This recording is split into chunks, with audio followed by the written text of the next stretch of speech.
जब तक लोग आत्मिक बातों को समझ नहीं रखते तब तक वो अपने जीवन में इसी तरह गड़बड़ियां पैदा करते रहते हैं। जब तक वो स्पिरिचुअल स्टोरी को नहीं समझ पाते कि जब परमेश्वर किसी को चर्च में कुछ करने का अधिकार देता है तो किसकी ओर से होता है मालूम है? परमेश्वर की ओर से। चाहे वो झाड़ू लगाने वाला हो, चाहे वो बाथरूम साफ करने वाला क्यों ना हो, पर्दा बांधने वाला क्यों ना हो, ड्रेस पहन के ईमानदारी से आगे फ्रंट पर खड़े होकर के सेवा करने वाला क्यों ना हो, चाहे वो बेटी हो या बेटा, उसे परमेश्वर नियुक्त करता है। उसे प्रभु देखता है कि मैंने इसे स्थान दिया है एक मेरे राज्य में, मेरे किंगडम में काम करने के लिए। और वो कुछ दिनों तक बड़े ध्यान से आपके ऊपर नजर लगा के रखता है। आपको ये चीज पता नहीं होता, शायद कुछ लोगों को पता होता है, पर कुछ लोग अपनी मर्जी से उस काम को करते रहते हैं।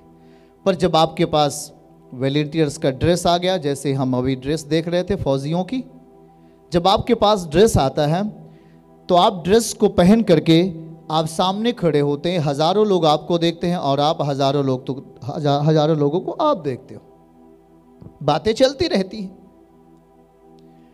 लेकिन धीरे धीरे क्या है कि एक व्यक्ति जो सामने बैठा हुआ है वो बड़े ध्यान से वचन सुनता है, पर जो एक ड्रेस पहना हुआ व्यक्ति है, जो वॉलंटियर्स बना हुआ है, जो एक जिम्मेदारी संभालने वाला है, वो मायने नहीं रखता। वो अपना ध्यान के कहीं लड़के के ऊपर, कहीं किसी लड़की के ऊपर, आप ऐसा ध्यान बना के रखते रहते हैं। सुनना जरा ध्यान से।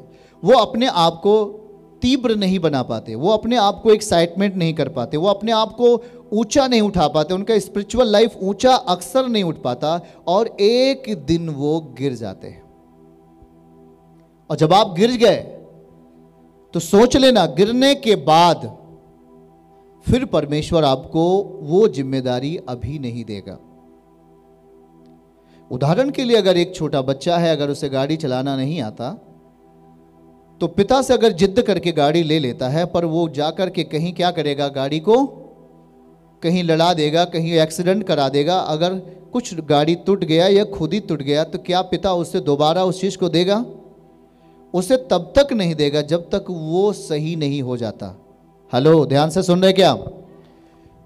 ये नहीं कि वो आपसे घृणा करता है, ये नहीं कि परमेश्वर आपसे ईर्ष्या करता है इसलिए उसने आपसे ये चीजें ले ली, परंतु परमेश्वर आपसे प्रेम करता है, इसीलिए आपको थोड़े समय के लिए वो कहेगा सामने बैठना है और सीखना है, क्योंकि ये एक आत्मिक काम है। इस आत्मिक काम में अगर खोखलापन रहेगा तो आप जिधर भी जाओगे मार खाओगे। पाप की आत्मा आएगी, आपको पकड़ लेगी और आप कहोगे मुझसे व्यभिचार हो रहा है, अभी ये छूट नहीं रहा है, मेरे अंदर, मेरे शरीर में, मेरे मन मस्तिष्क में, मेरे चाल चलन में कुछ भौतिकताओं का वास हो गया। आप अपने आप को स्टैंड नहीं कर पाते, आप अपने आप को खड़ा नहीं कर पाते परमेश्वर के राज्य के लिए। और आप जब गिर जाते हो तो फिर से वो चीजें आपको परमेश्वर नहीं सौंपता जल्दी आपकी इच्छाओं में, पर उसके लिए एक तैयारी होगी। पड़ोसी को बोलो, एक तैयारी क्या होगी? और जब तक आप योग्य नहीं बन जाते, किस काम के लिए? जब तक आप योग्य नहीं बन जाते एक वॉलंटियर के रूप में, एक विश्वास योग्य सेवक के रूप में, एक आज्ञाकारी संतान के रूप में, तब तक वो परमेश्वर आपको उस पद को दोबारा नहीं देता। पर वो इंतजार करता है, पर वो देखता है कि कब ये तैयार होगा। हेलो, कितने लोगों बातों को समझ में आ रहा है? वो वेट करता है आपका। बहुत सारे लोग सेवा में आना चाहते, बहुत सारे लोग सेवकाई करना चाहते, बहुत सारे लोग तमाम काम करना चाहते हैं, पर अगर वो स्पिरिचुअली स्ट्रांग नहीं है तो वो लात से मारे जाते हैं। शैतान को क्या करता है?